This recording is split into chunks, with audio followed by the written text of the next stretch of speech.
Hello दोस्तों, अगर आप भी कक्षा 11 के छात्र इकोनॉमिक्स का यानी अर्थशास्त्र का पेपर देने जा रहे हैं तो लेकर आ चुके हैं बिल्कुल इसका रियल प्रश्न पत्र। ये वार्षिक परीक्षा का पेपर होने वाला इकोनॉमिक्स यानी अर्थशास्त्र का, ठीक है, आर्ट्स वालों के लिए, ठीक है। ऑब्जेक्टिव हम करा दिए, आप लोग जाकर चैनल पर देख सकते हैं। ये बिल्कुल 1000% रियल प्रश्न पत्र होने वाला है, तो वीडियो में बिल्कुल अंतिम तक बने रहेगा तभी प्रश्न पत्र भी समझ में आएगा, ठीक है। चलिए बिना देरी के पेपर को स्टार्ट करते हैं। देखिए यहाँ से आपका कि क्वेश्चन जो है यहाँ से स्टार्ट है, आपको यहाँ से समझ में नहीं आएगा, ठीक है। 6 नंबर से क्वेश्चन मिला लीजिएगा, ठीक है। 6 नंबर क्वेश्चन मिला लीजिए, ऑब्जेक्टिव क्वेश्चन आपको चैनल पर मिल जाएगा। देख लीजिए 6 नंबर से मिला है, उधर थोड़ा सा क्वेश्चन मिट गया है, ठीक है। पेपर एडिट करते टाइम देखिए 7 नंबर क्वेश्चन अपने पेपर में मिला लीजिएगा, सेम रहेगा, ठीक है। चलिए आप सब्जेक्टिव क्वेश्चन की तरफ बढ़ते हैं, ठीक है। सब्जेक्टिव क्वेश्चन यहाँ पर आपका सेक्शन भी दिया गया, यहाँ से समझ में नहीं आएगा, ठीक है। यहाँ से आपको समझ में आना स्टार्ट हो जाएगा, ठीक है। देखिए 23 नंबर है, शहरीकरण से आप क्या समझते हैं, ठीक है। इसके बाद अर्थशास्त्र के अध्ययन से आपके क्या लाभ है, ये हो जाएगा। प्रति 10 समष्टि के चर के दो दो उदाहरण देना है। इसके बाद सांख्यिकी से आप क्या समझते हैं, इसके बारे में लिखना। सतत चर के 2 उदाहरण आपको देना है, ठीक है। इसके बाद सहसंबंध की अवधारणा का उदाहरण आपको समझाना है। थोक मूल्य का यहाँ पर इसका मतलब बताना है, ठीक है। चलिए आगे क्वेश्चन है आपका, सहबंधन की अवधारणा का उदाहरण आपको समझाना है। यहाँ पर थोक मूल्य का सांख्यिक क्या कहलाता है, क्या बतलाता है, ठीक है। इसके बाद 30 है, मुद्रा का क्रय शक्ति का अवकलन आकलन कैसे किया जाता है, ये लिखना है। इसके बाद दीर्घ उत्तरीय प्रश्न है, यहाँ पर देख लीजिए 31 से 38 तक दीर्घ उत्तरीय प्रश्न दिया था, जिनमें से किसी 4 प्रश्नों के आपको उत्तर देने थे, ठीक है। 31 नंबर क्वेश्चन है, ब्रिटिश शासनकाल में भारतीय धन की निष्कासन के बारे में आपको समझाना है, ठीक है। आप क्या समझते ये लिखना है। आगे देख लीजिए क्वेश्चन। आगे 32 नंबर है, भारत जैसे विकसित देश में आत्मनिर्भरता की नीति का पालन करना क्यों आवश्यक है, इसके बारे में आपको लिखना है। इसके बाद सेवा क्षेत्र में तीव्र विकास के लिए कौन कौन से कारक उत्तरदायी हैं, इसके बारे में आपको लिखना है, ठीक है। चलिए 34 नंबर क्वेश्चन आपका दिया हुआ है, शिक्षा को किसी विकास के लिए एक महत्वपूर्ण आघात माना जाता है, क्यों, इसको लिखना है। इसके बाद जैविक कृषि के लाभ की सीमाएं स्पष्ट करना है, ठीक है। चलिए आगे क्वेश्चन आपका है, पर्यावरण का संकट क्या है, इसके उत्तरदायी कारक क्या है, इसको लिखना है।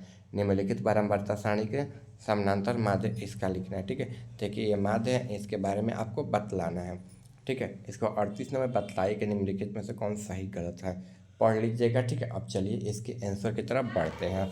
अगर आप चैनल पर नए हैं, चैनल को सब्सक्राइब नहीं किया तो चैनल को सब्सक्राइब करके वीडियो को लाइक करके अपने दोस्तों के पास भी शेयर करें ताकि उनका भी हेल्प हो जाए। देखिए 1 नंबर क्वेश्चन का आंसर आपका यहाँ पर है, आधुनिक उद्योग की शुरुआत की गई जिसमें भारत का एक नए, ठीक है, पेवेश मध्य वर्ग के पेशों में वृद्धि हुई और जाति व्यवस्था में बदलाव आया, ठीक है। इसको औद्योगिकरण से शहरीकरण भी हुआ, पूरे भारत में आधुनिक शहरों का उदय हुआ, ठीक है।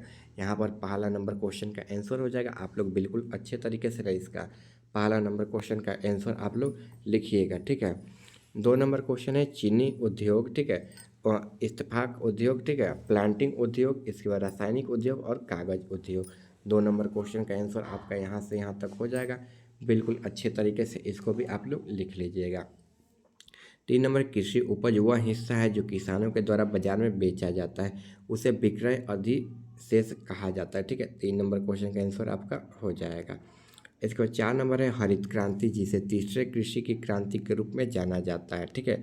इसको औद्योगिक हस्तांतरण की पहल की अवधि थी जिसमें फसल की पैदावार और कृषि उत्पादन में बहुत वृद्धि देखी, ठीक है। कृषि में यह परिवर्तन द्वितीय विश्व युद्ध के बाद विकसित हुआ शुरू हुआ, उसे 1980 के दशक तक अंत तक विश्व के स्तर पर फैल गए। 4 नंबर क्वेश्चन का आंसर आपका यहाँ से यहाँ तक हो जाएगा, बिल्कुल अच्छे तरीके से ना इसका आंसर लिख लीजिएगा। बात करें 5 नंबर क्वेश्चन का आंसर करता है, देखिए यहाँ पर पंचवर्षीय योजनाएं, तो देखिए योजनाएं आयोग ने सुझाव दिया कि भारत में 5 वर्ष की अवधि की योजनाएं तैयार करनी चाहिए, इसलिए भारत का विकास योजनाओं की पंचवर्षीय योजना कहा जाता है, ठीक है। जिसके 4 मुख्य उद्देश्य है, विकास, आधुनिकीकरण, आत्मनिर्भरता और समता, ठीक है। चलिए आगे क्वेश्चन की तरफ बढ़े, तो यहाँ पर 5 नंबर क्वेश्चन का आंसर लिख लीजिएगा। इसके बाद देखिए 6 नंबर क्वेश्चन का आंसर आपका यहाँ पर हो जाएगा। देखिए समता के साथ संबंधी, ठीक है, समृद्धि से आशय समृद्धि के साथ साथ जन सामान्य के जीवन में सुधार से समृद्धि के साथ साथ समता भी महत्वपूर्ण है। प्रत्येक भारतीय अपनी बुनियादी जरूरतों से जैसे भोजन, एक सभ्य शिक्षा, स्वस्थ देखभाल, धान्य और वितरण असमानता ये सब शामिल है।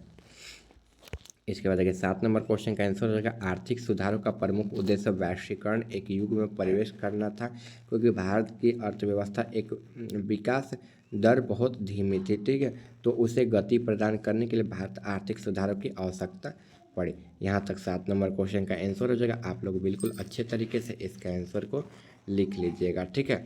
इसके बाद देखिए 8 नंबर क्वेश्चन है किसी भी देश द्वारा घरेलू उद्योग अथवा उत्पादों का संरक्षण के लिए उसे बढ़ावा जा सकता है। यहाँ पर 8 नंबर क्वेश्चन का आंसर हो जाएगा। इसको आप लोग बिल्कुल अच्छे तरीके से लिख लीजिएगा।